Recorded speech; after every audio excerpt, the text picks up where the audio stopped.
Hey, this is Steve Bloom, and you are listening to the GeekCast Radio Network. Today on episode 71 of the Cinema Geeks, we discuss the recent trend of adapting movies to the small screen. Talk about the one movie in existence that will apparently never have a remake. We react to the latest live-action film coming from, you guessed it, Disney, as well as to what's next for Michael Bay. And in our main attraction, you get a chance to learn a little bit more about us as we play this or that. All that and more coming up on episode 71 with the Cinema Geeks.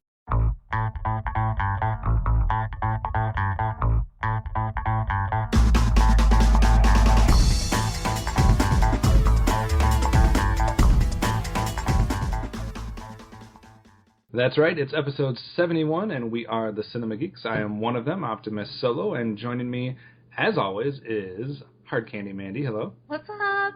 Not much. And Movie Revolt Dan. Hi, Dan. Hey, how's it going? Not too badly. How's your week going? It's going well. It's been busy, but yeah, it's kind of exciting because it seems like we're in the midst of the fall season and there's good movies in the theaters again when it felt like that would never happen ever. So yeah, the theater slumber is over, and now they're just mocking us by seeing how many films they can put out at a quick rate to make it impossible for us to see them all. So it's always fun to try to coordinate times to see films at this time of year, and it doesn't get any easier as we move forward, kind of going all the way up until Christmas Day when it's just like, here's 6 movies. I know, it's like, you think, no one ever wanted to release something in September because that entire month, no, all right. But yeah, we're definitely getting into a fun movie season, and we have definitely seen a whole bunch of movies recently, and we'll get into some of those a little bit later, but first, we have to deal with the box office. We had a week off. Well, we let people vote on both the next director retrospective after we close out the Tarantino Spotlight. We also were allowing people to vote on our casting choices for our fantasy filmmaker, and we're going to get to the results of that at the end of the show today. So we didn't have a chance to react to the box office a week ago, but we do have to go over the results from there before we get our new predictions. So 2 weeks ago, we all tried to do the same thing. We all tried to predict the top 3 at the box office. Dan, you had Maze Runner at number 1, Everest at number 2, and Black Mass at number 3. Amanda and I both had Black Mass at number 1, but she had Sicario at number 2 and Maze Runner at number 3. And I had Maze Runner at number 2 and Everest at number 3. So we took 3 stabs at it, and none of us were right. No. Dan, you at least got the number 1 right with Maze Runner. We had Black Mass at number 1. You had Black Mass at number 3. That actually ended up coming in at number 2. And surprisingly, number 3 was not Everest. Sicario ended up only being released in a very limited amount of theaters. And number 3 actually ended up being The Visit. So what did you think about those results, Dan? Well, I guess I should have done more research because I did not realize that Everest was only being released very limitedly in like IMAX 3D that weekend. So kind of made it hard to win. So that was somewhat surprising. So I didn't realize that was going on. And then The Visit doing better than I thought, maybe because it had a little bit more positive buzz than we've seen for a Shyamalan movie. So for sure. Though it's kind of sad when debuting number 3 is a surprise. I mean, it's like, wow, that did better than I expected. Kind of shows you how low expectations were to begin with. Right. That's for sure. So rounding up the top 5 from 2 weeks ago, we had The Perfect Guy actually coming in at number 4, and then Everest coming in at number 5, with the other new one, Captive, that week coming in at number 11. And like I said, Sicario only ended up being released in 6 theaters that week, so that wasn't really a factor at that point. Looking at just this past weekend results a week ago from when you're hearing this, we had a couple of new ones. We had The Green Inferno, The Intern, and Hotel Transylvania 2 all coming out. And the top 5, with not even a question, was Hotel Transylvania at number 1, almost bringing in $50 million in its opening weekend. I think it set some type of September box office record, if I remember seeing the article right. The Intern came in at number 2. Maze Runner dropped from the first spot down to the 3rd spot. Everest came in at number 4 as it was released a little bit more widely, and Black Mass rounded off the top 5 with The Visit just on the outsides looking in. Anything surprising from a week ago's box office, Dan? Nothing really comes to my mind, really. It's kind of a weird time of year where, like, the release schedule of things, it's hard to kind of predict because of just the amount of theater things are in. Yeah, for sure. Amanda was surprised at how well Hotel Transylvania 2 did? A little bit, yeah. I didn't realize that had the following that it did, I guess. Yeah, it definitely, and it also could be a product of, like we said, it's coming out in September. Not a lot of competition. It's been a while since, Minions and Inside Out are about the only two that might still be playing in some theaters here and there, but probably very limited. So it doesn't have a lot of competition. It's also the right season for it. So I think it was kind of like a perfect storm for that. Not much, obviously, is changing as far as the year goes since we're in, finishing up the month of September, getting into October. So not a lot has been moving and shaking for that. I will say, though, that Mission Impossible Rogue Nation has quietly been sneaking up on the 200 million mark. I believe at this point it's in the 190 to 195 range. So it has an outside shot of kind of doing what Cinderella did. If it stays in the theater long enough, it might be able to get there. But it is going to start having a lot more competition. So we'll have to wait and see. But it's trying to be the 7th film to reach the 200 million mark this year. Getting into this next week so we can make some new predictions. We have a couple big ones coming out, obviously, and that would be The Martian, The Walk. We have Free Hell, but that's not going to be really a wide release quite yet. And we should have Sicario going a little more wide as well this weekend. So Sicario, The Martian, and The Walk probably all being the big players being added into the mix. Dan, where are you going for your prediction this week? Well, it seems kind of ironic, though, with The Martian coming out this weekend, and if you go back maybe 2 years ago or so, when Weekend at the MRI Weekly was kind of debuting, like Gravity was one of our first episodes, and that set the mark for like $55 million. It was like the biggest October opening ever. So I'm thinking The Martian will not beat Gravity's 55 million, but I do think it'll get close. I'm going to predict that Gravity or The Martian's easily number one, but I'm going to say it falls short of becoming the biggest October opening, but gets really close, and I'm going to say it makes $50 million this weekend. All right. Healthy opening for The Martian. Amanda, where are you going? I think I am going to go with The Walk. I'm going to put it at number 3. So Martian at number 1, Hotel Transylvania at number 2, and The Walk coming in at number 3. All right, so doing a top 3 again. You didn't fare as well last week or 2 weeks ago doing that, but you're going to try it again. Sure. I will say not to consider that The Walk is going to be in less than 500 theaters this weekend, so that might be kind of hard for it. Just throwing that out there. Oh man, that might be good information to have. And I'm gonna try to do a little Rotten Tomatoes, change it up a little bit. I haven't been faring well when I tried the box office lately, so I think next week we should start to get some scores in Rotten Tomatoes wise for a couple films coming out mid-October, second, third week of October, and the 2 films that we don't really have much review wise yet on Rotten Tomatoes would be Crimson Peak and Bridge of Spies, which are both probably going to start getting those reviews rolling in. And I'm actually going to say that when all is said and done, that Crimson Peak is actually going to beat out Bridge of Spies Rotten Tomatoes wise. So I'm gonna go with Crimson Peak scoring higher than Bridge of Spies Rotten Tomatoes. Even though I obviously picked Bridge of Spies on one of my most anticipated films, I have a feeling for some reason people are going to have more of a problem with that and are going to be a little bit higher on Crimson Peak. So that's where I'm going with that prediction. We'll see how we fare going into next week. Now it's the time of the show where we go into news and trailer talk. We have a few news stories, not a ton, but we got a little bit to go over here, and a lot of them kind of revolve around the same thing, so we'll kind of talk about them all at once.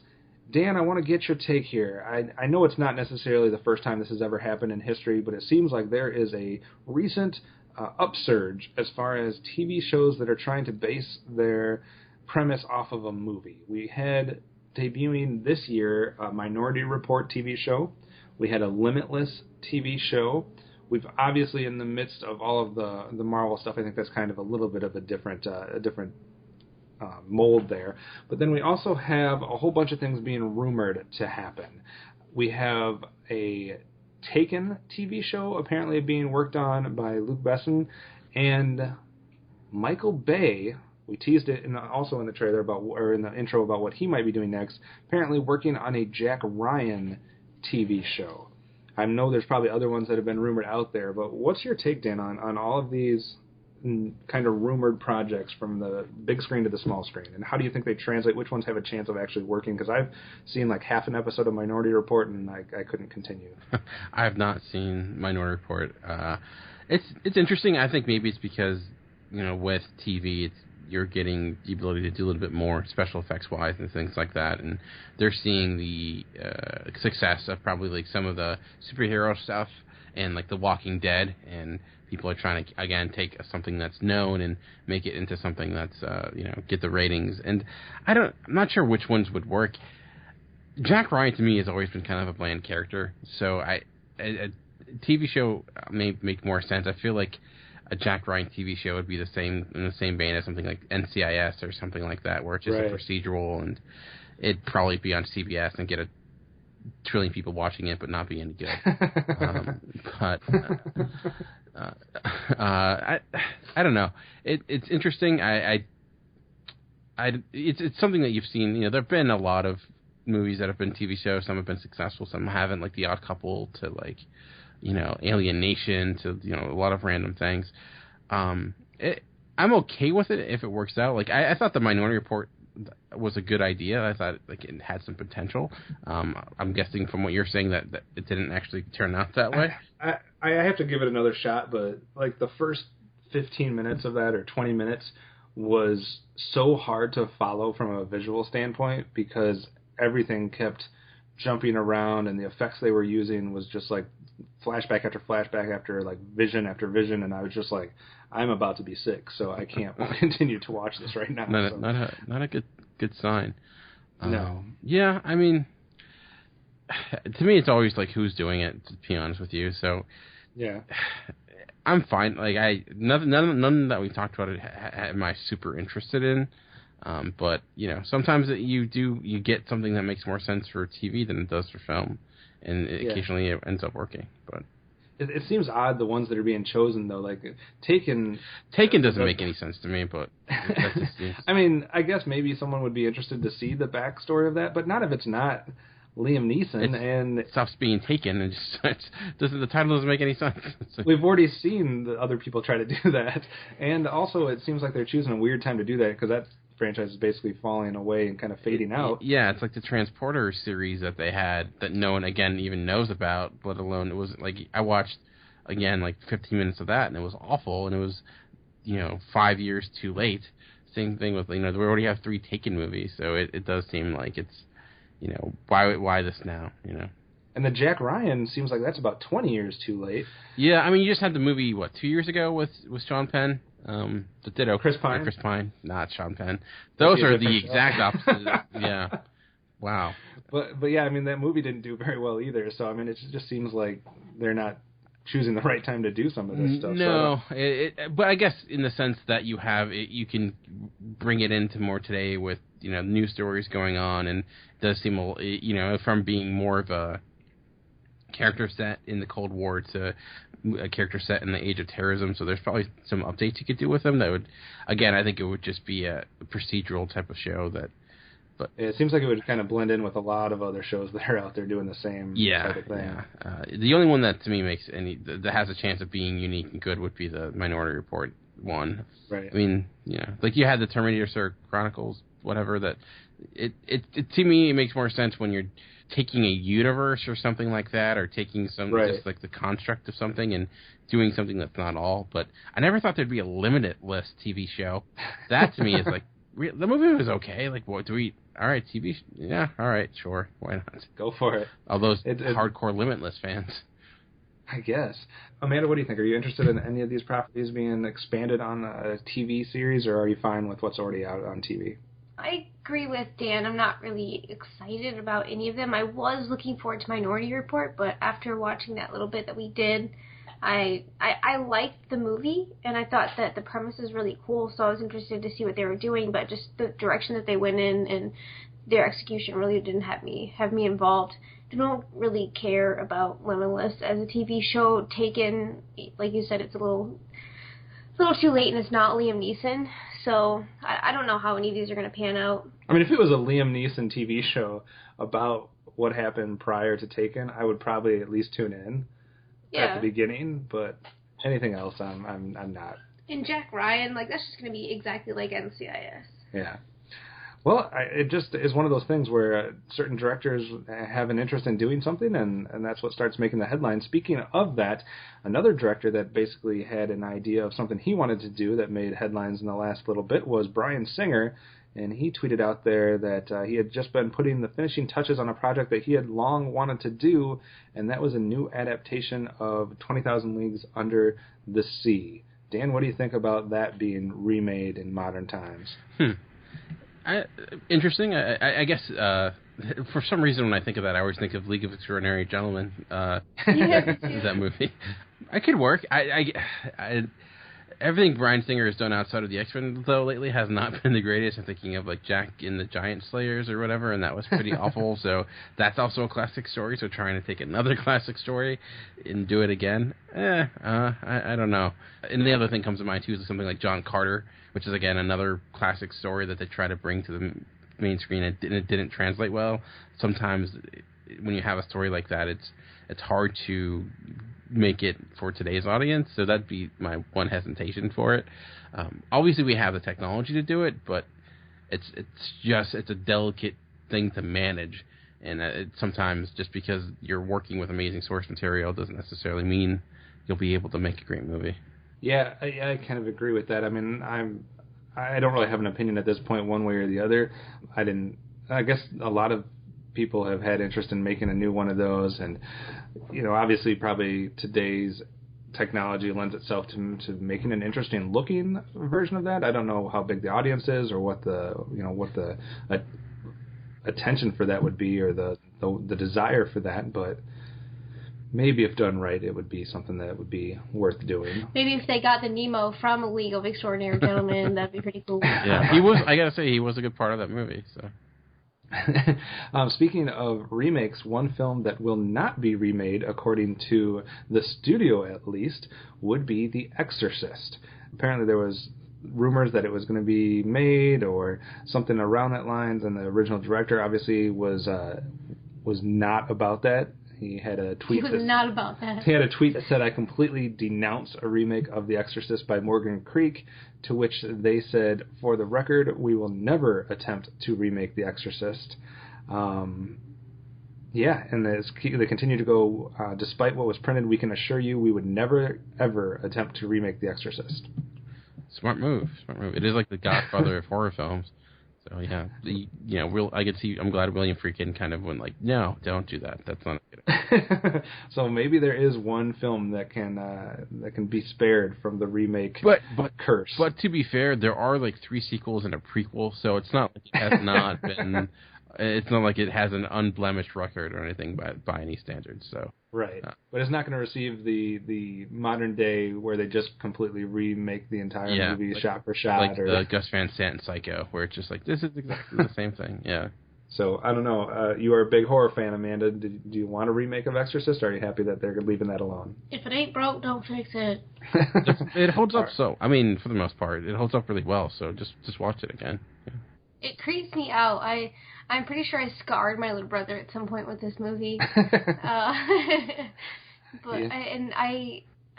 It's even hard for me to watch now as an adult, and having the effects still, hold up for me as somebody who frequents the horror genre.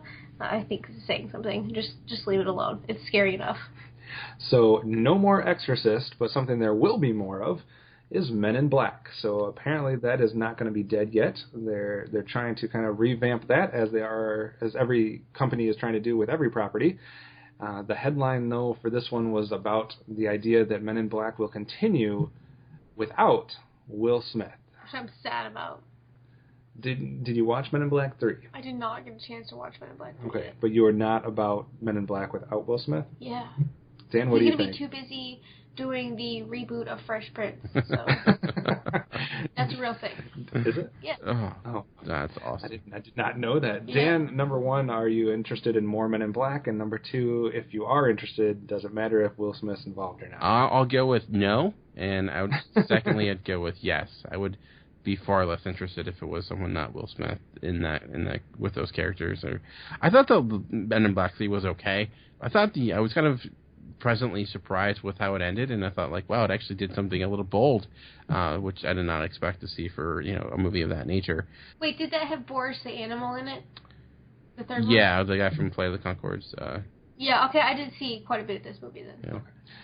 So they were able to find a good replacement for Tommy Lee Jones as far as the younger or, a different time period version of that. So they Josh Brolin, right? Right, but are we thinking they could do the same thing with Will Smith? No, they'll just get Kevin Hart.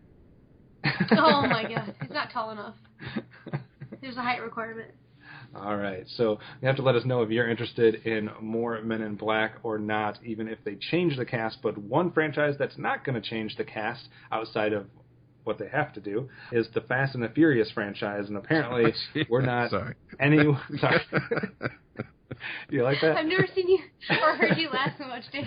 But yeah, the Fast and the Furious. If you're a fan, you're in good. You have some good luck coming because you got at least 3 more films. I'm still trying to get over the numbers thing of Vin Diesel saying that they're going to make one more trilogy. I'm not quite sure if he understands what a trilogy is, or the fact that an 8th, a 9th, and a 10th movie would not make for another trilogy if there's 7 prior to that. But anyways, he's talking about there will be at least 3 more Fast and the Furious films, but he's not letting anything out of the bag as far as who will be directing them, because he's saying with such a crucial and important franchise, he wants to make exactly sure that he has the right director in place before anything happens. So he's taking his time to try to find the right person. Dan, 3 more Fast and the Furious films. You in or out? 3 more? No. I'm big... Man, no. I just, like, what gets to the point, it's like, what more can you do? It's like, what else? There's no way they can they really get any crazier than they already It's have? gotta be like a crossover with the Transformers by the 8th one. It's insane. You had... They will have a transforming car by the end of this franchise, I guarantee it. Something fighting in... I don't know. It's... That's the only thing they haven't done with the cars. They have to get it to transform. They basically already got that the Batmobile from, was it The Dark Knight? They basically had that in this one, so the next step is Optimus Prime. They're making tons of money, but I don't know. I think it'd be good if they just ended with the last one, considering... But how it ended, yeah. Maybe 1 more, but definitely saying 3 more, it makes me scared. People around the world, though, are rejoicing at this news. So at least a part of the population will be happy, even if it doesn't include myself. Amanda, you want 3 more? 1 more, 2 more? I'm good. Good? Yeah, I'm good on all that. Watching 7 of them in the last 6 months was enough for you? I've watched the first, 3 so many times, it's ridiculous. And I would have been fine if they would have stopped it there. I just think it's funny. It's like, we got to pick the right director. I'm like, stop it. Stop it. Yeah, I'm sure they're lining up and banging down the doors to try to get Notice involved. you did not say script writer. No. That's not necessary. Yeah. The only other thing that we have to go over... Well, first I want to get your opinion, Dan. I don't really have a strong opinion either way, but I know that you are I'm not saying I'm not, but you're a big Bond fan. I know, what was it, a year ago or a couple years ago, you guys went through and did quite a few podcasts on... Did you guys do every Bond film? No, we missed 3 of them. I forget which ones. But. Okay. At that point... I know. It's 3 or 4. I forget. But one was one he didn't do was Diamonds Are Forever, which is awful. So it's not used to talking about. Gotcha. But you're very in tune with the franchise. You've seen them. You've talked about them on podcast. I don't know how much you are into the music and the theme songs, etc. But obviously, it made a big splash here in the last couple of weeks, and not so much a positive response. A lot more negative things being said about Sam Smith's theme song for Spectre. Did you hear it? I haven't heard it yet. I know he was doing it, but I have not heard it yet. I was going to ask more so on how much do you care about the theme song for a Bond film? Does it matter? It matters and it doesn't matter. It matters in the fact that it tends to go where a good theme song usually has a bad movie. You get a bad movie when the bad theme song usually get a good movie.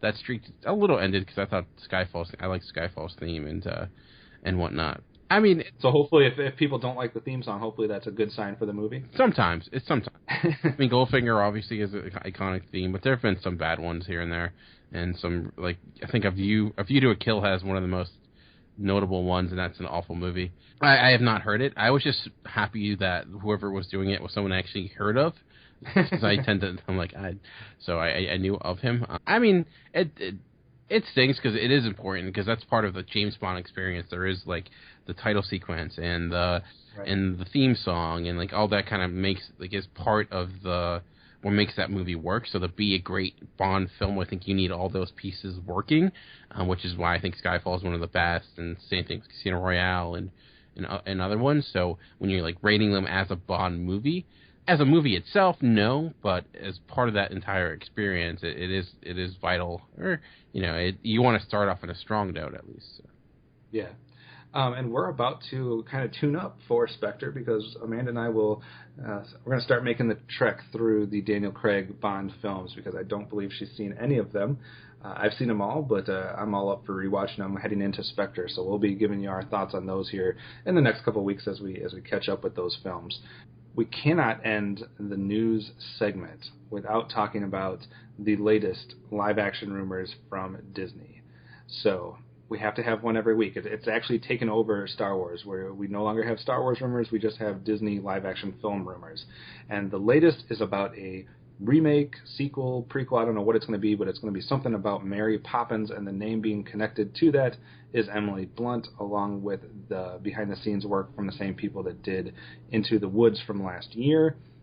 A new version of Mary Poppins, Dan. Which pile of remake, live-action remake are we putting this in? The crazy one, or the one that we're at least hopeful for? Emily Blunt makes me a little hopeful. It is weird thinking of a Mary Poppins remake with Saving Mr. Banks. Yeah, Saving Mr. Banks. It's just thinking of that and thinking of another one coming out in the house. She was so much against it to begin with, and kind of overall against it. So it's interesting in that realm when you consider, like, people considered Mary Poppins when it came out sacrilegious compared to the book. But I don't know. It's weird. Mary Poppins doesn't seem like something that could work with today's audience, being more of a musical and being like that type of movie. I'm not that hopeful for it. Maybe if it's a good cast, but again, something I really don't think they need to do by any means. So if they do that and it makes a bunch of money, will we see Sound of Music and Sound of Music and Chitty Chitty Bang Bang and all that good stuff? Right. Another Fiddler on the Roof or something? I don't know. Maybe. Yeah, I don't know. I mean, Emily Blunt, like you, it intrigues me to see her attached to the property. Amanda, you thought that was a decent casting if that comes true. But I just don't know how can we make this stop? Like, I don't understand. If they stop making money, it's... But to be honest, I thought Jungle Book live action I was hesitant on, and I saw the trailer, and now I'm a little bit more intrigued. It's a little different because it's a musical, I would assume, at least. But right. I feel like it's just interesting because with Marvel, it's like, okay, we just are at the point where we just, at least some of us, I guess, we just trust that most of what they do is going to work, and we're just like, even the ones we don't think are going to work, like Guardians of the Galaxy might be a risk, Ant-Man might be a risk. They all just seem to work. I mean, some people are tired of it and have the superhero fatigue, but outside of that, they work. With the Disney live action, it seems like it's going to be, from what we can tell so far, it's going to be a little hit and miss. So it's more of a question of which ones are going to work and which ones aren't. They're all going to make money, but which ones are going to actually be received a little bit more well, at least from a critical standpoint. Yeah, I mean, like Alice in Wonderland made $1 billion and I think had like a 13% Rotten Tomato score, so... Right, and even Maleficent made quite a bit of money, even though that was not very well reviewed. But Cinderella made a bunch of money and was well received for the most part. So I think that we're gonna have a lot of hit and miss with this. And I'm with you. I think the Jungle Book trailer looks decent, but some of these other ones, I just don't understand how they're gonna put it all together. Amanda, you want 25 more Disney live action rumors before the end of the year, or where are you at on this? Yeah, I'm all about it. I want to see a little bit more about who's going to be cast besides Emily Blunt. I was actually on board with the rumor that Tim Burton was going to be involved. I was thinking that was going to be pretty legit. He's going to be busy with Dumbo. He needs to get off that and get on the Mary Poppins train. I think he can stay away from all of these projects as far as I'm concerned. What? Hater? I guess. Disney and Tim Burton, at this point, I'm not all about the collaboration. All right, so that does it for the news stories. A couple other ones that we'll have links on. You can definitely let us know what your opinions are on all of these different things, whether you're excited or whether you're upset.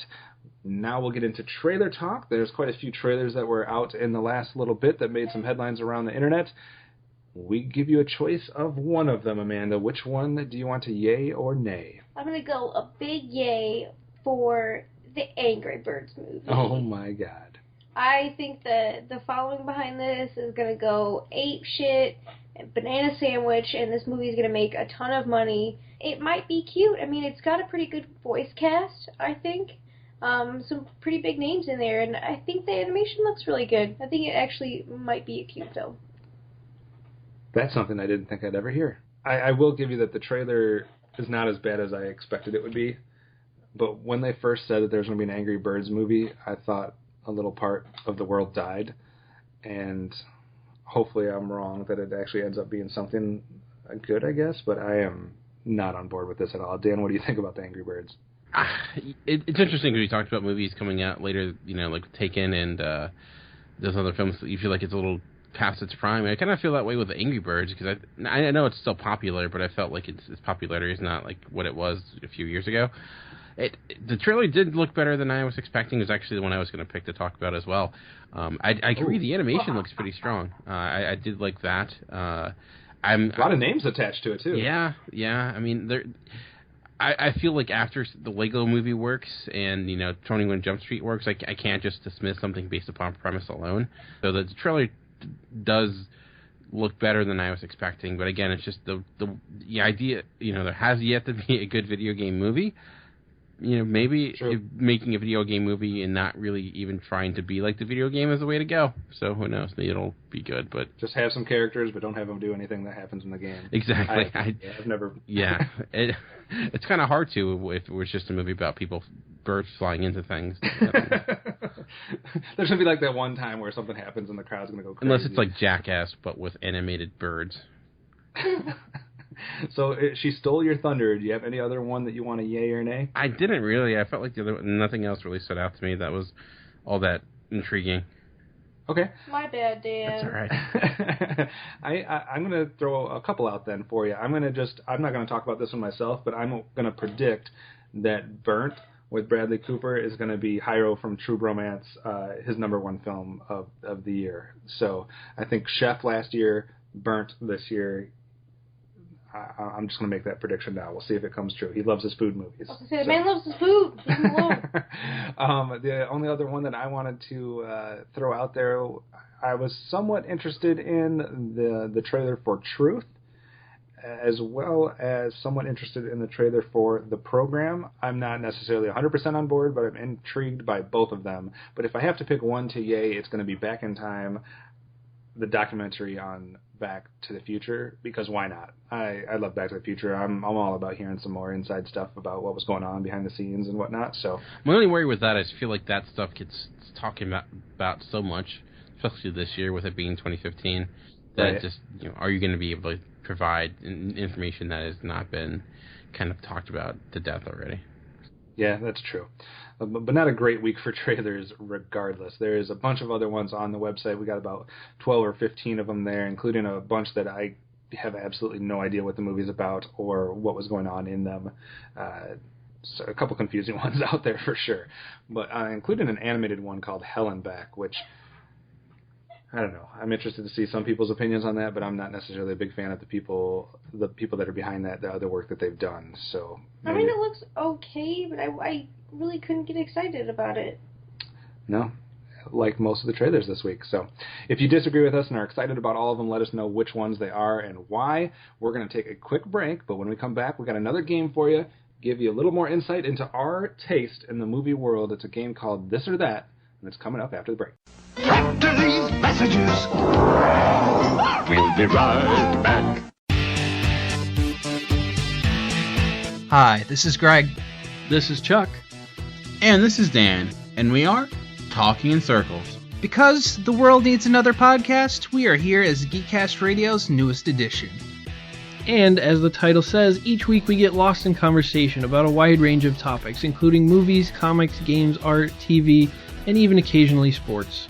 We play games and discuss pivotal topics like who would win in a fight, the Kool-Aid Man or Tony the Tiger, and examine the hot-button issues of the world of geekdom. We keep things fresh by taking timeless topics in new directions. We are simply three friends having a fun time talking about life's most fascinating foibles. Stay connected with us every Tuesday on iTunes or at GeekCastRadio.com.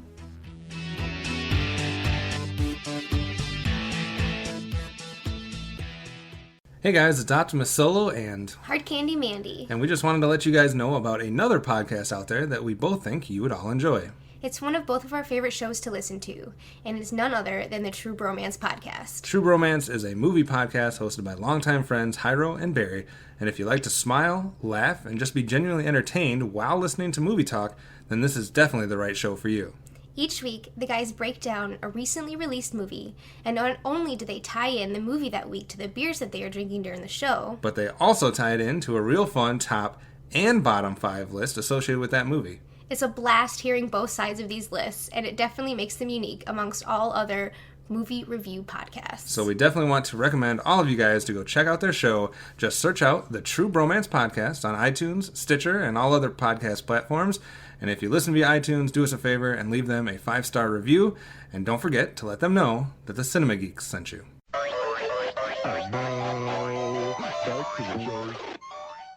Thanks for sticking with us. It's time for the main attraction. Like we said, we're playing a game called This or That. It's pretty darn simple. It's exactly what it sounds like. We're each going to be taking turns throwing out 2 items, and the rest of the people are going to be discussing which of those 2 things they would be more for. So it's this or it's that. This is coming from us, Amanda's idea, so I think it's going to be a fun little discussion. Should give you guys some more insight into which genres we like better, which movies we like better, which actors we like better, or maybe some other random things that people have that they're going to throw out there. So we don't know what is on each other's list or what ideas people had, so it's just going to be some off-the-cuff movie reactions, discussions, etc. So hopefully it'll be fun. If not, we'll never do it again. If it is fun, there's endless possibilities, and we could do this numerous times throughout the next coming months and year. All right, Amanda, it was your idea, so you get to start out. What's your first this or that?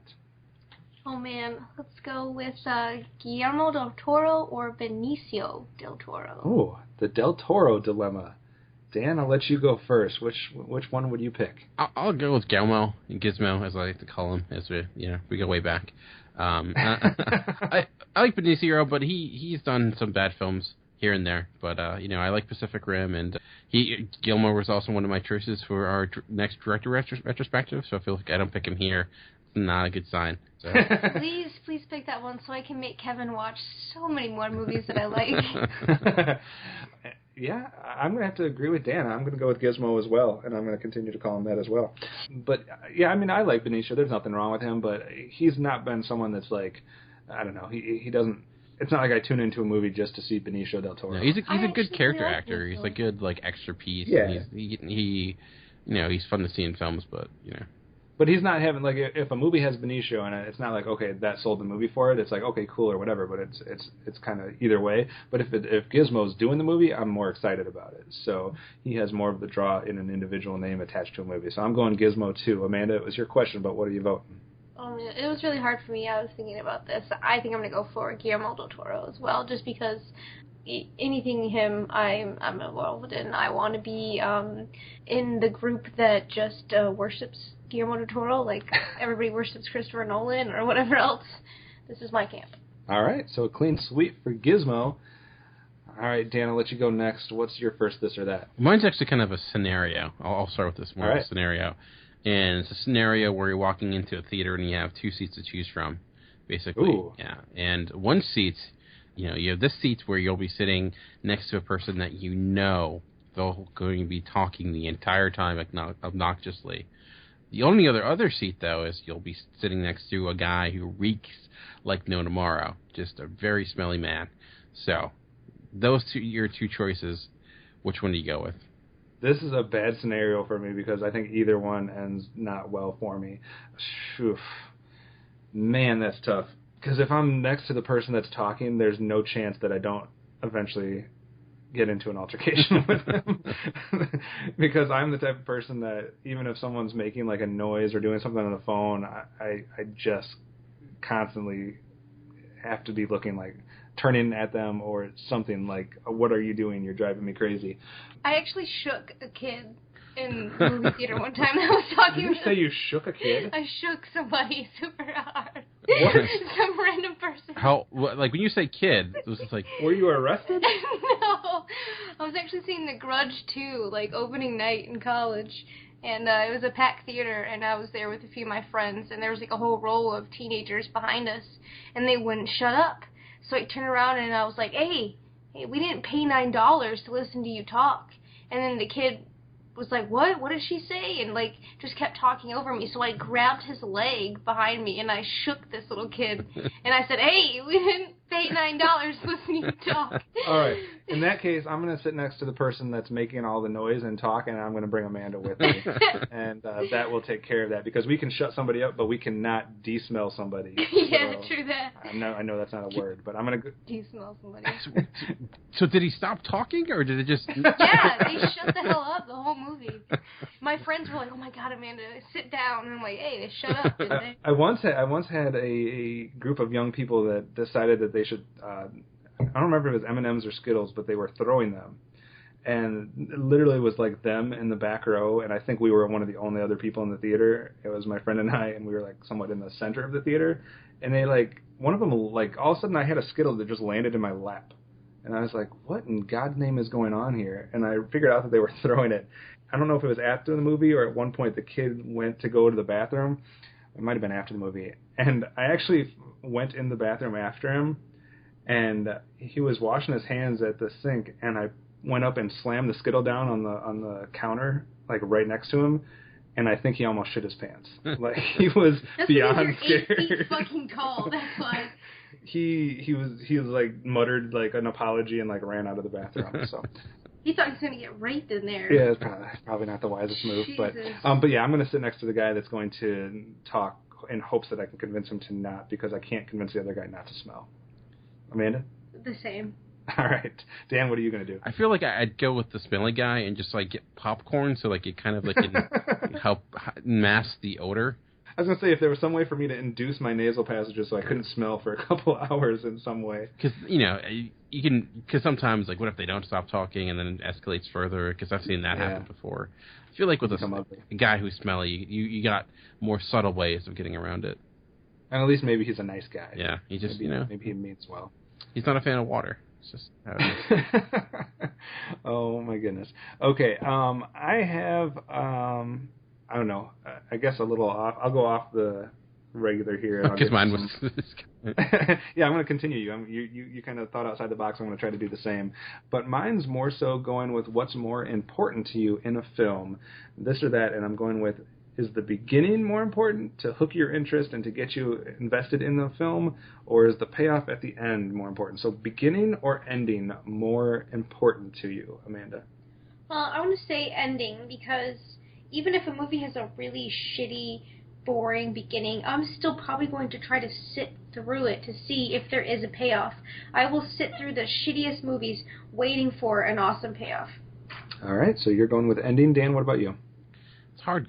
It's tough. I would say I'm probably beginning for me, because I think for me it's more about, to sound corny, it's more about the journey than the destination. So if the trip there, if the beginning, if I've enjoyed that, but you know, maybe I didn't like the ending, again, overall still really like a movie. But if I have a movie that's bad but with a good ending, I tend not to like it. You know, so I think I'm more for the setting up with a good foundation to begin with. And for me, I can kind of see both sides of it, and I can definitely see your argument about, you know, one being bad isn't maybe as detrimental as the other one being bad.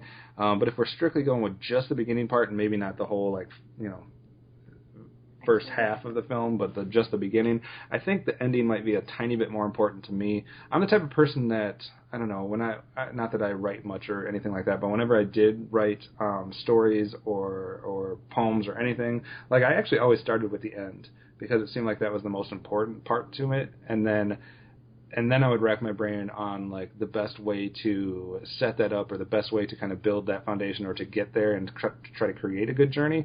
But I was always some type of sucker for how things ended, and I always wanted them to end like that. Was kind of the first thing that I visualized. So I guess ending for me, but I can see arguments on both sides.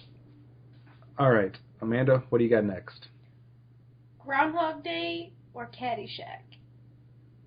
Going to a movie, this or that. Dan, Groundhog Day or Caddyshack? Which one are you picking? I will actually. This is kind of easy for me. I'll go Groundhog Day. It's honestly probably close to my top 10 favorite films of all time. I think it's perfect's a strong word, but I just love the progression of that film. It's funny, but there's also more to it than that. It has a lot to say thematically, and it's perhaps one of Bill Murray's best performances. Caddyshack is great for laughs. It has some classic moments, classic lines, but I just think that Groundhog Day within itself is a stronger film overall when you consider everything. Yeah, I'm going to echo that sentiment as well. I've never been as big on Caddyshack as everybody else has. I mean, I think it's good, but it's not, like I said, it's not the complete experience like you get with Groundhog Day, so I'm going to go with Groundhog Day as well. What about you, Amanda?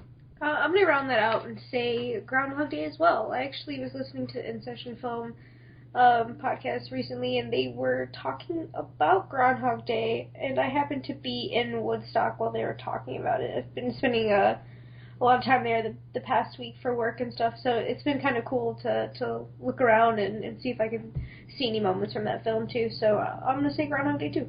All right, so another clean sweep. I guess we're more in balance than we thought. Dan, is it going to continue, or are you going to break up the harmony here? We'll see. I'm going to go with kind of a classic one that I think has changed recently, considering the success of one of these guys, and that's Matt Damon or Ben Affleck. They've been attached at the hip for a while. Matt Damon was taking the lead there for a great deal, but now Ben Affleck with his directing career has almost evened the ship a little bit. So, do you have a preference over Matt Damon or Ben Affleck? I actually have this on my list too, and nice. I was kind of racking my brain. I'm like, Matt Damon came in with the Bourne Supremacy, Identity, all that stuff, and just whooped serious ass, and it's super cool. Now he's going to be the Martian, but at the same time, Ben Affleck is now fucking Batman, and he's directing and stuff, so I think that's a super hard choice for me now. Maybe not so much back in the day, but you know what? I'm going to say Ben Affleck just because I'm super excited to see Dawn of Justice or whatever's coming out here. All right. It won't be a clean sweep here because I'm going to go with Matt Damon. For some reason, I've always been a bigger fan of Matt Damon from the get-go. Something about his acting, I think, well, I don't know. Something about his acting that just draws me in more. I think obviously Ben Affleck has done a decent job with the directing part of it, but I guess if I'm going to view it just as an actor standpoint, then I'm going to go Matt Damon. What about you, Dan? Yeah, I don't disagree that I agree that Matt Damon is a better actor than Ben Affleck. But I do think Ben Affleck's directing career it almost evens it out because I really like The Town, and his first film was Gone Baby Gone, and Argo, as he's done a great job there.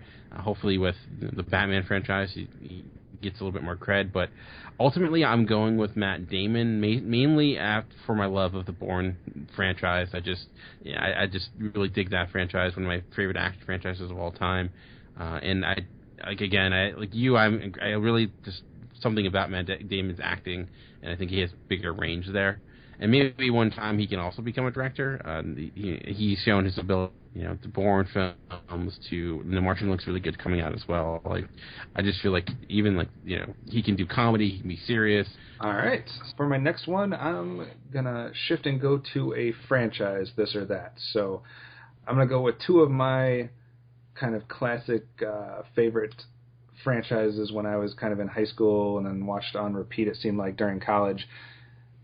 And it's hard for you not to be in both camps, but I guess if you have to only be in one, Die Hard or Lethal Weapon. So, Die Hard or Lethal Weapon. Amanda, where do you sit on that one? God, this is so hard. I do love Bruce Willis. I love me some Die Hard.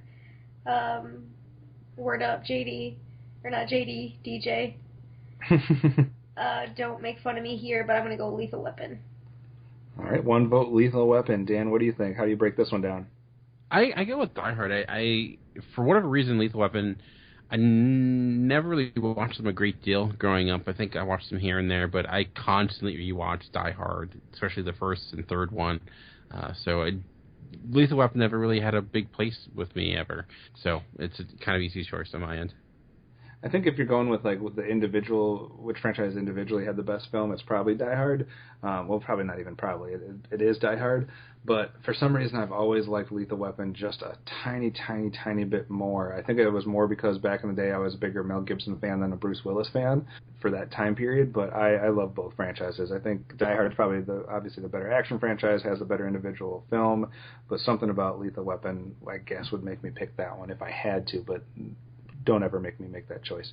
I want to be able to watch either franchise whenever I want. You're the one who decided to make us make that choice, Kevin.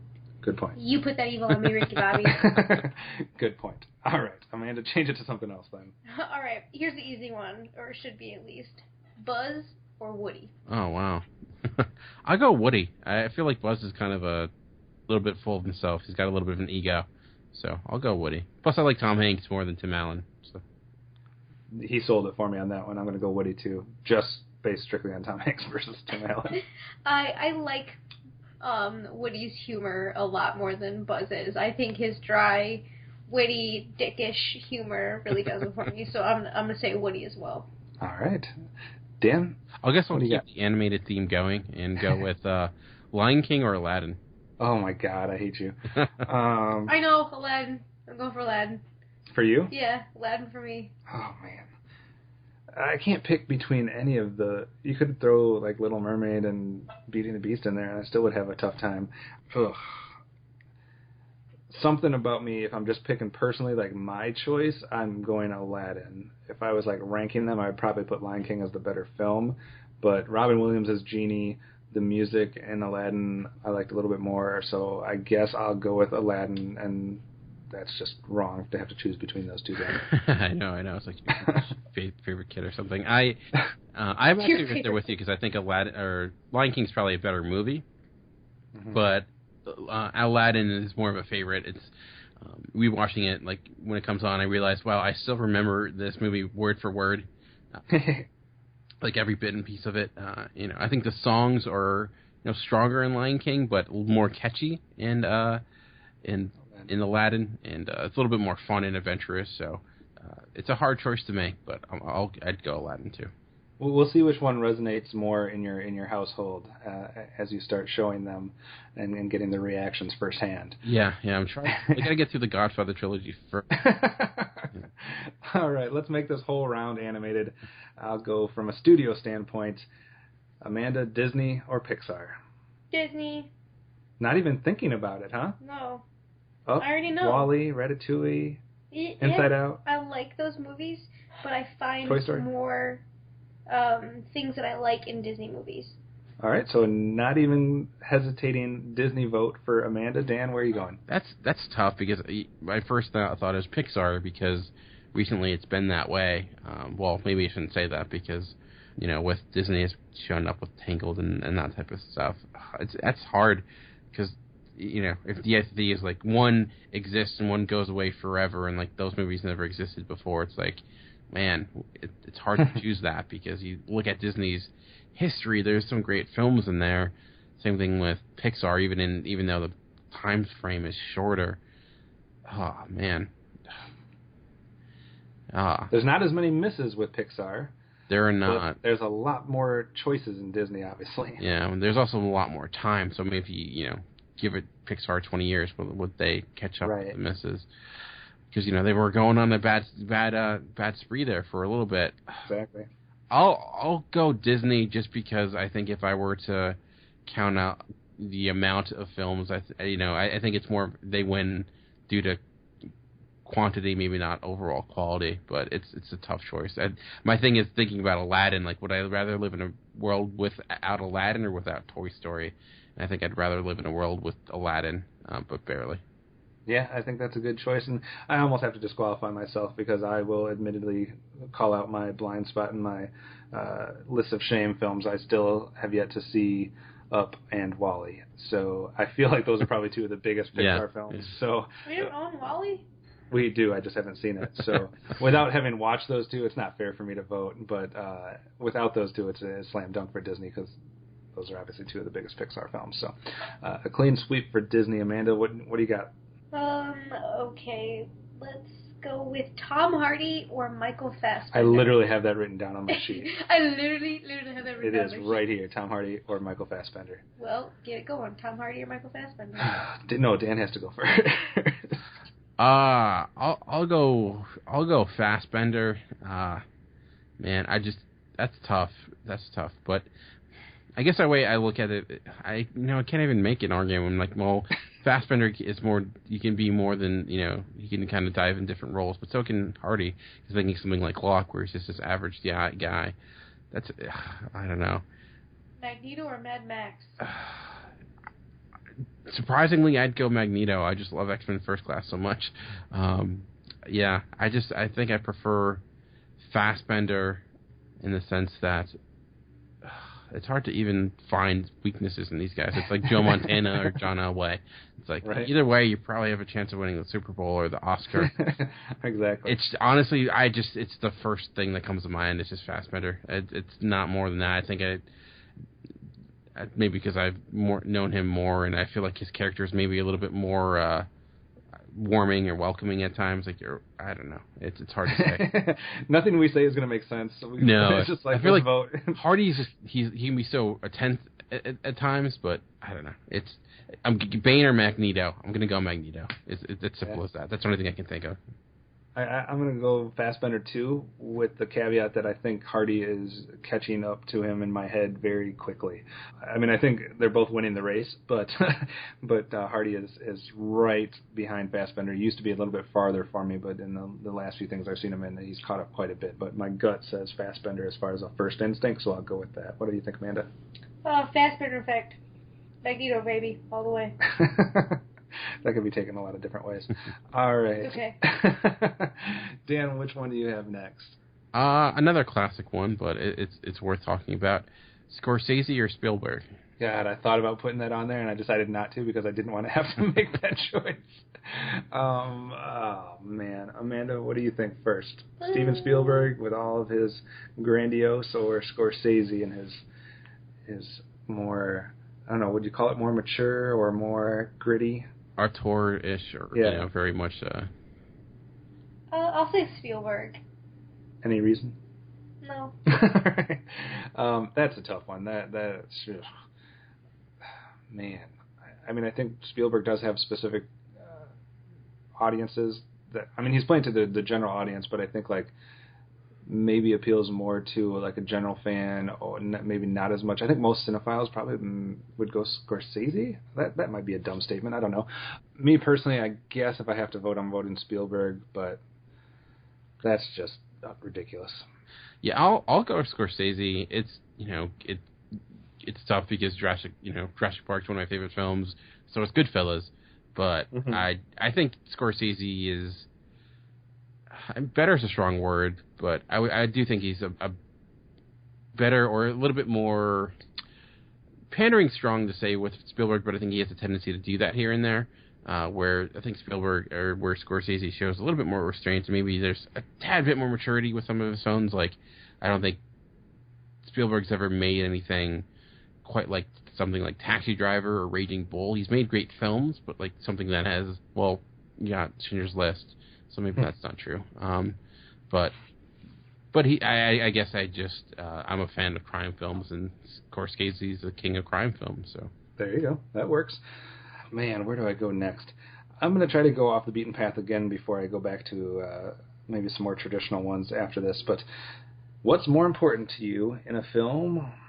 To be on point, I guess. And I'm going to say writing or directing. Is the writing of the film more important, or is the directing of the film more important? Dan, we'll start with you.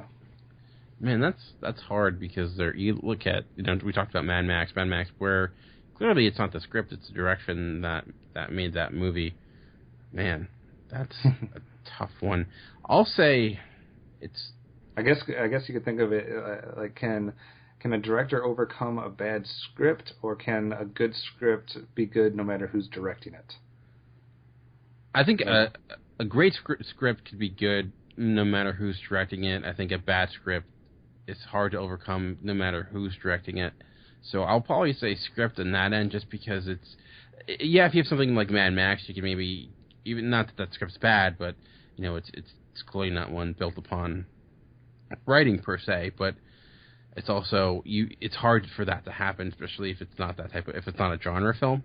I'll go script over direction, although I feel dirty saying that. I kind of talked myself into it.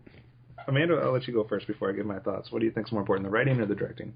That's a hard one for me. You know, I think that dialogue and the script can really take me out of something, but I think that even if there is really shit dialogue and not a whole lot going on in the script, that a director can really pull a lot out of a script too. So maybe direction. It's weird because directors always get more of the attention, and it's always more important about who's going to direct it. But man, it's hard not to go with the writing on this one, because like you said, I think a good script you can give to just about any director, and it's going to take some talent to screw it up compared to the few directors that can elevate something that's written poorly. So I'm going to go with the writing as well as something I think that's more important a lot of times than the directing, outside of the few directors, obviously, that are, you know, once a generation or twice a generation type directors. So if you look at it, there's been those directors who've had like one great film and then they've not done anything ever since then. Maybe it's because they haven't got anything to that level script wise. And I think for that question, you have to eliminate like the masters of direction. Yeah. And it's hard though, because you think the number one job of a director is getting good performances out of his actors. So then you also have to think about that as well. But if you take that out and just thinking more so the direction portion, I don't know. It's tough, but it's definitely basically you want both. Is the hope? Yeah, you want everybody to be on board and on par.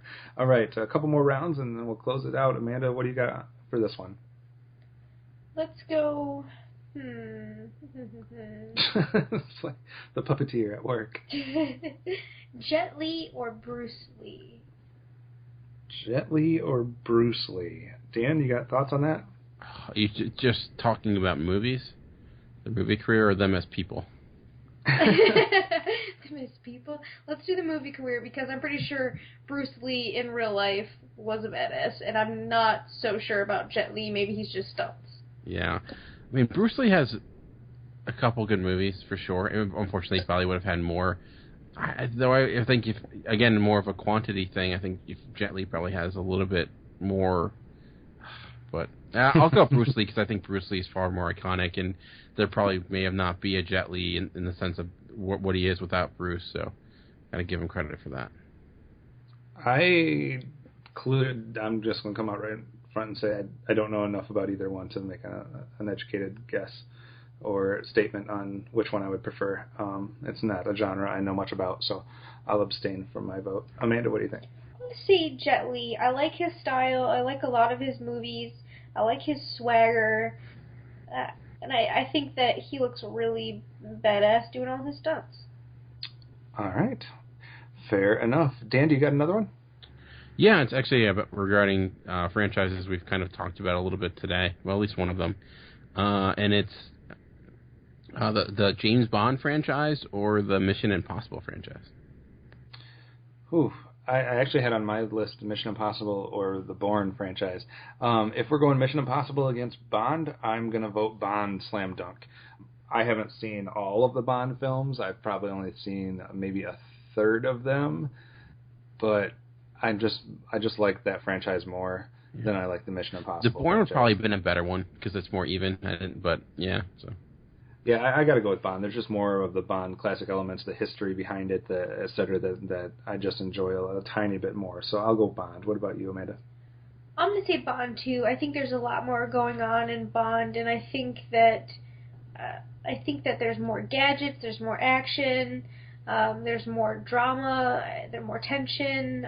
I think overall that Bond's a better franchise. Yeah, I think it's from a character standpoint. You have like very. I mean, obviously, it's got a much larger filmography, I guess, if you want to call it that. But just from the notable or iconic characters that have appeared in the Bond franchise, I don't think that's something you get with the Mission Impossible franchise. Yeah. And even if you just look at it, say Daniel Craig's Bond films to compare to that of the Mission Impossible films, just within the same frame, I still go Bond, just because I like the Mission Impossible films, but I don't think any of them got to the level of Casino Royale or Skyfall. They're fun action films, but they're not more than that. Where I feel like Skyfall and Casino Royale are legitimately good movies that transcend their genre, unlike the Mission Impossible films. Right. All right, I'll go with an easy one just because we haven't done it and people would probably question us why we didn't ever bring this one up. And it's current, I guess, with everything that's going on. It may seem like a slam dunk for a lot of people, but I think there is a little bit more to think about. And the classic question, I guess, Marvel or DC? You got the Dark Knight trilogy, you got what's about to come up, I guess, that we can't judge much on, but you got the whole Batman filmography, I guess, and then you got everything that's happened in the Marvel Cinematic Universe. Dan, is it an easy one, or does DC have a chance there?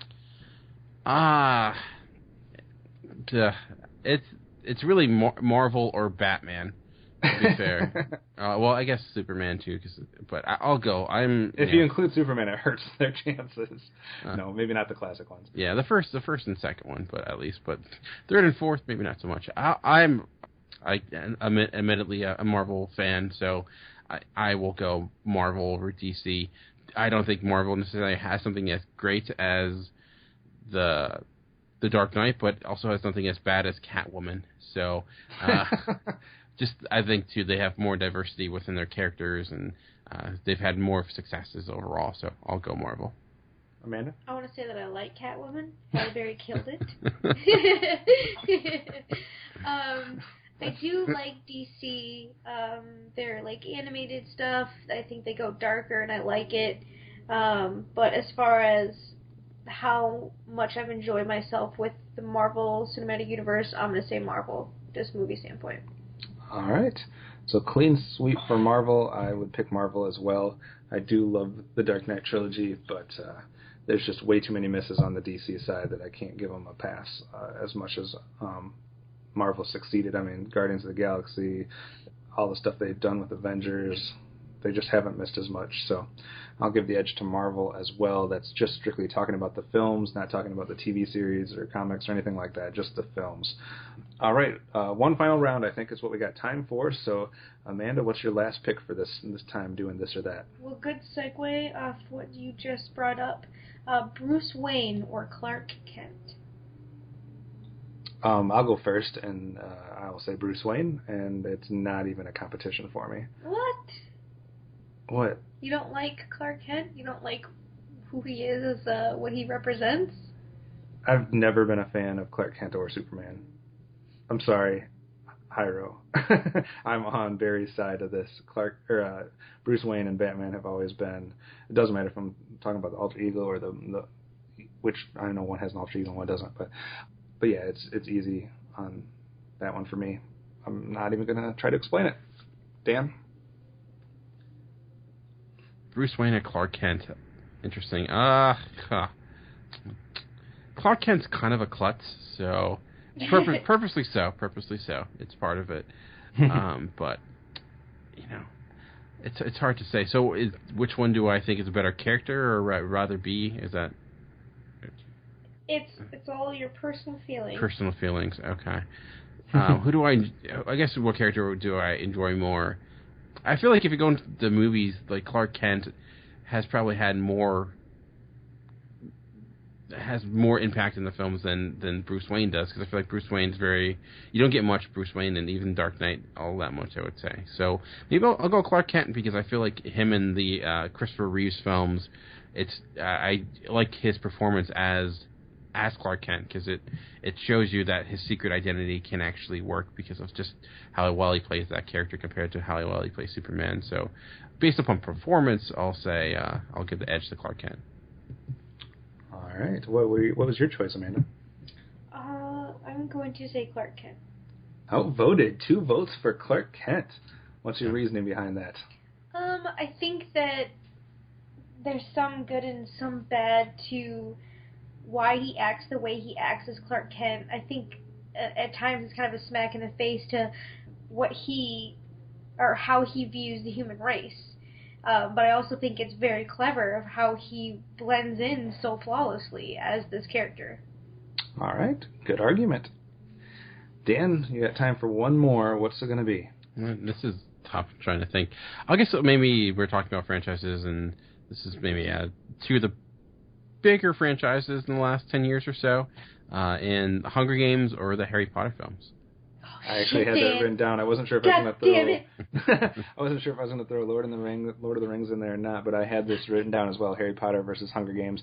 I'll go first because it's a pretty clear cut winner for me. And granted, they've had more films, but I much prefer the Harry Potter world and everything that's about it. I enjoy some of the Hunger Games, but I think there's some weak spots in there as well. So overall, I would rather have, if I could live in a world without one or without the other, like you said before, I'd rather have the one that has Harry Potter in it. Because I'd rather live in a world with Harry Potter at fucking Hogwarts. So is that your choice? Yes. Gonna abandon your Hunger Games franchise, huh? I mean, I do like it. It does have its problems though, and there's just nothing about the Harry Potter movies that I would change. All right, Dan, what do you think? Yeah, I'll make it a clean sweep. I think just Harry Potter films are better made. I have more connection to those characters, and yeah, Hunger Games movies are fine. I wasn't the biggest fan of the last one per se, but I think the Harry Potter overall are stronger movies. They're more consistent, and I have more of a reaction to them. I think the Hunger Games movies are just, they're enjoyable, but I don't know, just not as strong in my opinion. All right. Clean sweep for Harry Potter. So the last one comes to me, and I am having a tough time. I have so many written down that I want to go over. Just picking one. I'm going to go with an actor pairing. Dan, I need your help, though. I'm going to go either a more serious route or a more comedic route. Which one should I go? Let's go comedic. All right. Whew. I'm going to go with Jim Carrey or Adam Sandler. Oof. Jim Carrey. And you get thinking about all of his movies, not just the state that they're both in currently with their careers. You're going Jim Carrey, you said? Uh-huh. Not even a question? No question. Eliminating... He's always been one of my favorites. I do really, really enjoy Adam Sandler movies as much as they're probably shit. I do have fun with them. So you'd rather live in a world with Ace Ventura and Dumb and Dumber than one with Happy Gilmore, Billy Madison, and The Wedding Singer? I just have more fun with Jim Carrey's performances. He's got more physical comedy. I think that they're both really over the top, but I like how Jim Carrey does it more than I like how Adam Sandler does it. All right, Dan, agree or disagree? That's tough, because I'm thinking, like, Adam Sandler probably wasn't the best movie of them all with Punch Drunk Love. If you're looking at their serious work and the comedic work. Though I think arguably Jim Carrey can be the better actor, because he also has Eternal Sunshine of the Spotless Mind, too, so it's a tough 23? one. I have not seen 23, so I cannot speak to that. I haven't either. Who do I find funnier? That's a good question. I guess I'd go, since we're saying comedic, we're just looking at their comedy. I enjoyed Adam Sandler's comedy in the sense of Happy Gilmore, Billy Madison, more so than Jim Carrey's, with The Mask and Ace Ventura. If I watch Ace Ventura now, it doesn't seem as funny to me, but if I still watch Happy Gilmore, I can still get a couple laughs, so I'll go with Sandler. All right. I think it's a tough choice. I think if you take Adam Sandler's best two comedies out and you take Jim Carrey's best two comedies out, I think you're left with more to choose from, obviously, from Adam Sandler, because I think, honestly, outside of Ace Ventura and Dumb and Dumber, I don't know if there's too many Jim Carrey films that I would get excited over. I do really love The Truman Show, but again, that's not a comedy. Yeah. I like that movie, too. I really, really liked Ace Ventura when I was a kid, but I think overall I'm going to give the edge to Adam Sandler just for no other reason than I think maybe volume or quantity sides more with him. Let me close this out with one more I think is super hilarious. Oh, okay. All right, so this is Keanu Reeves, but Keanu Reeves as Neo in The Matrix or John Wick in John Wick. I thought you were going to say Keanu Reeves or Nick Cage. I thought that's where you're going with that. Both Keanu. So Both Neo Keanu or John Wick? Mm-hmm. I'm going with John Wick because he did not annoy me as nearly as much as Neo did by the end of that franchise. Dan? End of the franchise. That's if we're just looking at the Matrix. Neo.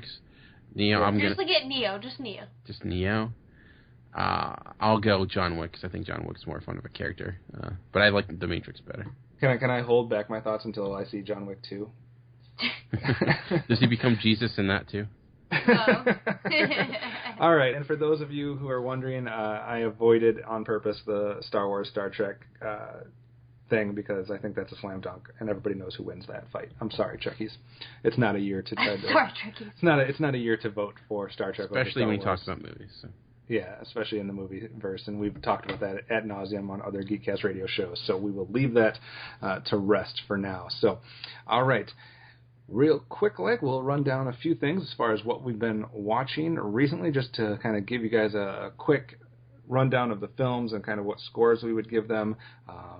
Dan, have you seen anything in the last couple of weeks you want to bring up? I unfortunately have not, so... Okay, so this will just be a real quick rundown from Amanda and I on some scores, and then we'll get into the closing stuff for you. So, Amanda, what's one of the films that we saw this weekend? Just kind of what it is, quick thoughts, and a grade. Let's start with one that we saw together, Everest. I fucking hated this movie. I was so bored the whole time. I couldn't invest in any of the characters.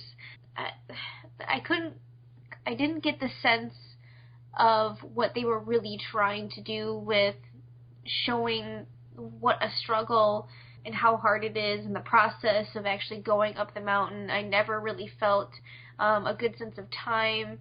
The only thing that I felt was out of breath like they were. I couldn't put myself into the position to, even after they said, oh, your body is literally dying, all that I could really see was they didn't have enough oxygen. It didn't play enough into what was actually going on with their body, even though they tried to play that up. So I didn't really like it overall. I didn't like the ending. I know it's, based on a true story, and, as tragic as that was, the movie about it, I didn't enjoy. What score would you give Everest? I give it a 4 out of 10. 4 out of 10 for you. I'm going to be slightly higher than that. I'll give it a 5.5 out of 10. You always have to be slightly higher. 5.5 out of 10. I think it's slightly better than average. I think if you want to know about Everest, I think the best thing to do is listen to the In Session Film podcast about Everest. I think they nailed that on the nose there with their commentary on that. I think it's definitely disappointing. I'm not going to go into why, but it's not nearly as good as I was hoping, so I will give it a 5.5 out of 10 for Everest. The other new film that I saw in the theater, outside of stuff we just saw on demand or on video, was The Visit, the M. Night Shyamalan movie, and I went into this. It was your birthday choice. You got to pick whatever you wanted. There was Black Mass and all kinds of other things out there, and you picked The Visit, and I thought I was going to hate it. I was thoroughly entertained by this film. I don't usually like this genre, but I actually quite enjoyed this film. I would probably give this one a 7 out of 10. What did you think about The Visit? I'd also give it a 7 out of 10. I thought it was pretty funny. I also thought the jump scares and the twist in this actually worked. I know that sometimes M. Night Shyamalan just goes kind of batshit crazy with his twist, but I think that this one really, really worked. It wasn't paranormal, it wasn't aliens, it was believable, and it still creeped you the hell out, and I liked it. I thought it was a little, what I want to say meta maybe, in the fact that he kept kind of poking fun at himself as a director. Yeah. I think so too, and I think there's a lot more that you could say about it. We'll save that for another time or something else, but I definitely think that we're in agreement on a 7 out of 10 for The Visit.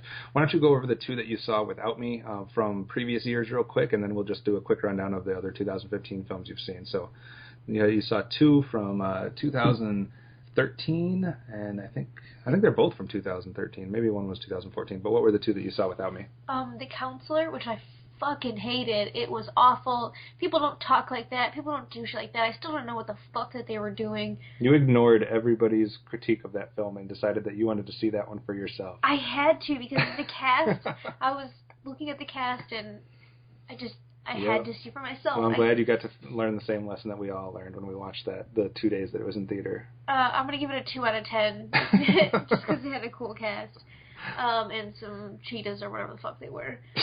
I think the next 2013 movie I saw was The Place Beyond the Pines, and I actually gave that a 6 out of 10. I thought it was a really cool, I think the execution was really cool. I liked the cast. Ryan Gosling, what up? It was interesting how they had a shift of the characters and the focal point and the timeline, so I really enjoyed it. 6 out of 10. All right, and then we saw a bunch of movies as far as rentals that we're going to just go real quick through. We saw Cut Bank, Cop Car, American Heist, Return to Sender, and The Last Nights. Amanda, what were the good ones and bad ones out of that, or go through your scores from worst to best? Worst to best. Yep. Shit.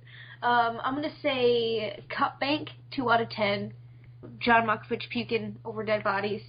Cop Car, also 2 out of 10. I was totally bored in that movie. It was just a bunch of stupid, unrealistic choices made. Return to Sender, I give that a 3 out of 10. Rosamund Pike was just fucking creepy. I did actually really like Nick Nolte in this movie, though. I thought he was really good. And then The Last Night... No, one before that. What? Where? Oh, American Heist? We're going to go 4 out of 10. I don't really like that movie. I just thought that you gotta say the two people that are in that film. What?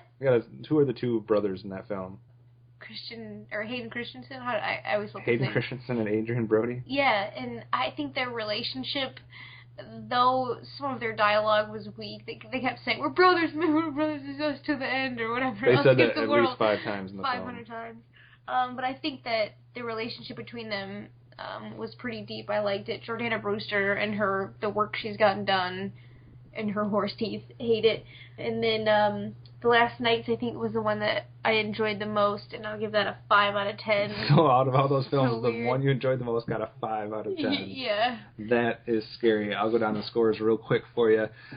In reverse order, I think my favorite out of those was probably The Last Nights as well. I'll stay with a 5 just like you did, but I'll also give Cop Car a 5 because I enjoyed I enjoyed the first. Why? Because if I could finish my sentence. You didn't even act like you liked this movie when we were No, watching I'll give it a 5 out of 10 because I enjoyed the first 2/3 of the film. I thought the last third was utter horseshit, so I did not like the last third. But because the first 2/3 had me engaged and I was watching, I'll give that a 5 out of 10.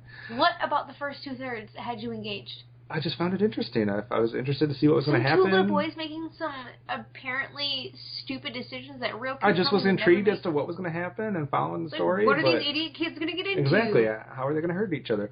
So those two I'll give a 5 out of 10. I will give Cut Bank, I'll give that like a 3.5 out of 10. Did not enjoy that film at all. I don't understand your grading at all, ever. All right. And then I'll give Return to Sender a 2 out of 10. Rosamund Pike is terrible in that film. I know a lot of people are big fans of her from Gone Girl, etc., but Return to Sender, she is not acting well. It is bad acting. But I do agree Nick Nolte was good. And then easily the worst film out of that group is American Heist. I'll give that one a 1 out of 10. Hayden Christensen and Adrian Brody are terrible. The writing's terrible. The dialogue's terrible. Everything about that film is terrible. That's probably one of the worst films I've seen in the last 2 years. All right, so nothing to talk about good. I guess we talked good about the visit. So, all right, let's quickly get into what's coming then this weekend and on to Tuesday with the Blu-ray releases. We got a whole bunch of stuff coming out on Blu-ray this week, including some highlights here, the Mad Max Anthology. We have a couple different seasons for TV shows. We have a Steven Seagal 8-movie action collection. I don't know if anyone's big Steven Seagal fans, but I don't even know if I know a single film in that 8-movie action collection, so maybe that's a sign that wouldn't be a pick for me. Mad Max Fury Road 3D Combo Pack, Boulevard. There's a whole bunch to pick from. If you're just looking at the Blu-ray releases and you can only buy one of those films, Amanda, or one of those TV series or whatever it might be, which one are you putting your money down on? Shit.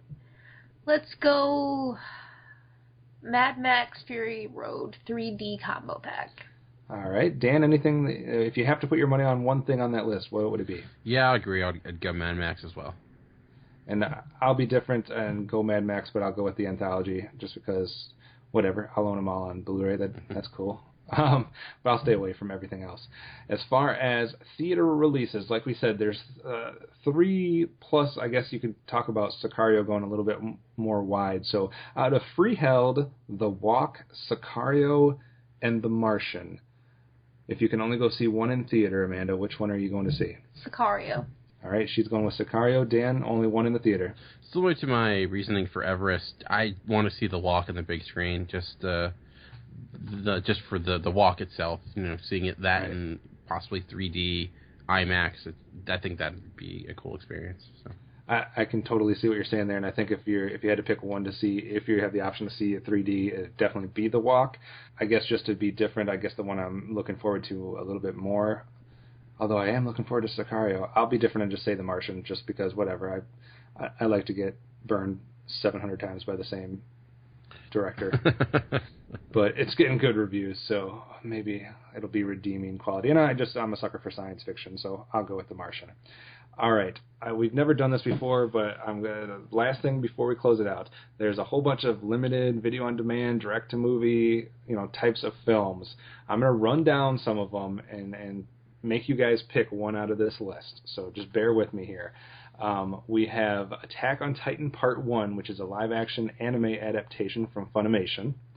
We have Labyrinth of Lies, which is a drama kind of dealing with Germany post-World War II. We have Shanghai, starring John Cusack. We have Hell and Back, which we had the trailer for from the animated film there. Partisan, which is a film dealing kind of like with a commune, kind of like almost that cult atmosphere. He Named Me Malala, which is a documentary on the Nobel Peace Prize laureate. Addicted to Fresno, I think we've all seen the trailers for that with Judy Greer and Molly Shannon. We have Taxi, which is the documentary from, I always say his name wrong, but Panahi. It's probably not how you say it, but he's obviously a pretty famous filmmaker from the Middle East. We have Garm Wars, The Last Druid, which is a combination live-action CGI starring Lance Henriksen, which is 15 years in the making. We have a film called Northern Soul, which is about the underground DJ movement, which stars Steve Coogan. We have This Changes Everything, which is another documentary on climate change. We have A Christmas Horror Story, a.k.a. Krampus, which is billed on the poster as an instant classic. I just thought that was a League reference, but I guess it's a real thing. So we have Narcopolis, which is a techno thriller where all drugs are deemed legal.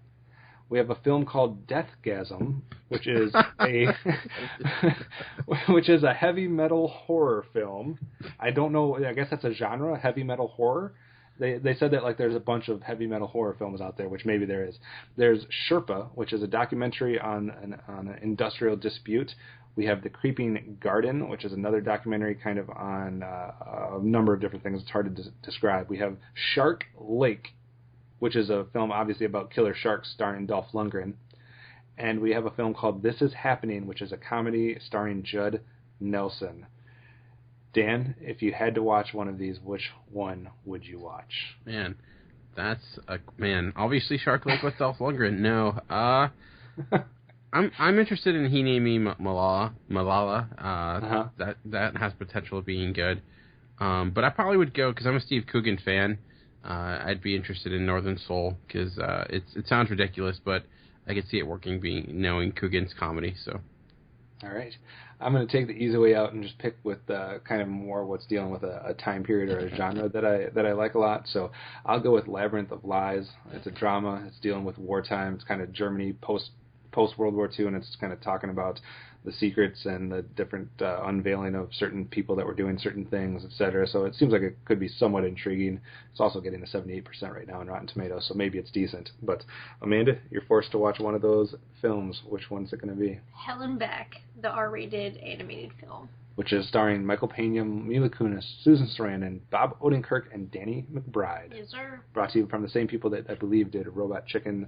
I love Robot Chicken. Something else. So, all right. So you can look for all those streaming or on demand this week, and they're all probably available for you, and you can get back to us on which ones we should have picked. Outside of that, we don't really have a question for you, so to speak, but I do want to tell everybody, if you have not voted yet, please go out and vote on the director retrospective. It's your last chance to vote. You only have probably a limited number of hours and or maybe a day or two to vote before we record that final episode. But like we said at the beginning of the show, it's time to unveil what you guys picked as far as our remakes, our fantasy film maker. Dan, I don't know if you've been keeping up with the results, but we got quite a few votes last time I checked. I think we were up into the 30s or 40s for each film as far as votes on which ones should be made or which ones weren't. Do you have an idea of what the results are before we unveil them? No, I purposely did not take a look.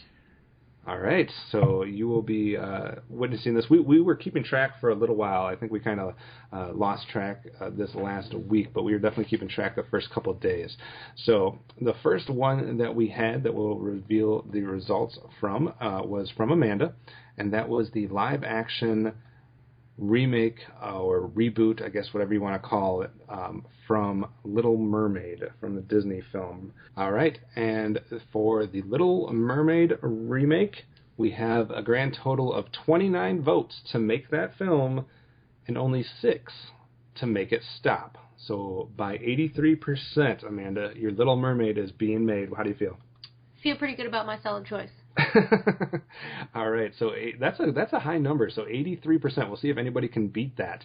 You followed that up with your Waterworld remake, and the choices were make that movie or Once Was Enough, and we had 34 votes in that. And I guess kind of unbelievably, we have a tie. It's 17 for Make That Movie and 17 for Once Was Enough, so 50-50. So we have no clue what to do with that film.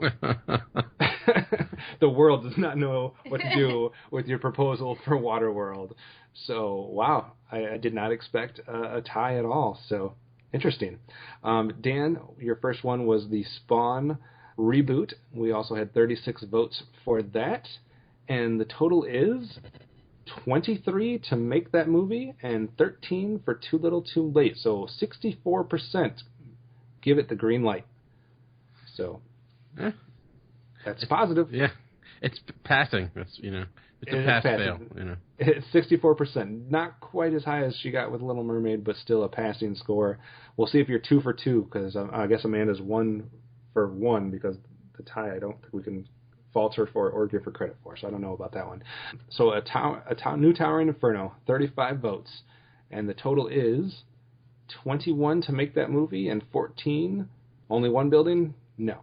So 60%, Dan, for that one. So you get both of yours made for 64% and 60%. Yeah, I'm surprised. I was wondering with Towering Inferno, because I know it's not well known. Unfortunately, the director of that just actually passed away this past week. So. Oh, geez. Yeah. I'm surprised that Spawn didn't get more votes. I thought for sure more people would be on board for that, but 64% still passing. I'm surprised not more people were on board for Waterworld. All right. My first one was Star Trek, Another New Generation. Make That Movie or Just Can't Do It, Captain. And the votes, let's see, 35 votes for that one as well. We have 30 of them for Make That Movie, 5 for Not. So 86%. Which I believe barely beats Little Mermaid by 3%. So we're going to go ahead and make that Star Trek film, and that leaves one last one. And that. Why do you have to compare it to Little Mermaid? I was just. You're trying to. I thought there was no winners here. There's Kevin. no winners so far. We're all winners, and we're undecided on Waterworld, and that makes the last one the Masters of the remake. You could either make that movie or by the power of Grayskull, no. Another 35 votes, and we have 28 yes and 7 no, so 80% for He-Man. So none of our movies got shot down. I think that's successful, guys. None of our movies were shut down. Amanda's sad about Waterworld, though. Yeah. I'll go vote and give you the 17, so it'll be 51% and 49. There you go. If He I hadn't would have voted. voted on my own, then it would have pushed it over. Gone. So we'll break that tie by all voting for yes. All right. So definitely, I guess the only question for you guys outside of that, besides going to vote on the last chance you can for the next director retrospective, would be: did you like the fantasy filmmaker, and did you like this or that? If you liked either of them or didn't like them, help us figure out if we should do them again at some point, because they definitely are the types of things that we could do over again if we were so asked to by the listeners. Amanda, anything else before we close this episode out? Just don't see Everest, please. Please don't see Everest. All right. So thanks as always for tuning in to the Cinema Geeks this week. You can contact us in the following ways. Best thing to do would be to go to the website, geekcastradio.com, find the episode post, and comment there, because we will interact with you there. You can also keep track of everything GeekCast Radio related by going to the Facebook page. Just search out GeekCast Radio Network. And then, of course, the most instant way to get feedback is through Twitter. The show name is Cinema Geekcast. Dan, your Twitter is? @MovieRevolt. Amanda? Hard Candy Mandy, eyes, no eyes. And mine is Optimus Solo. So that is it for us. Be sure to tune in very soon for our wrap-up of the Tarantino retrospective and the reveal for who is next, as well as upcoming another one of our top 10 of the half-decade list. We're only have a few more of those left, enjoy, so stay on the lookout for that. And we will see you next time on the Cinema Geeks.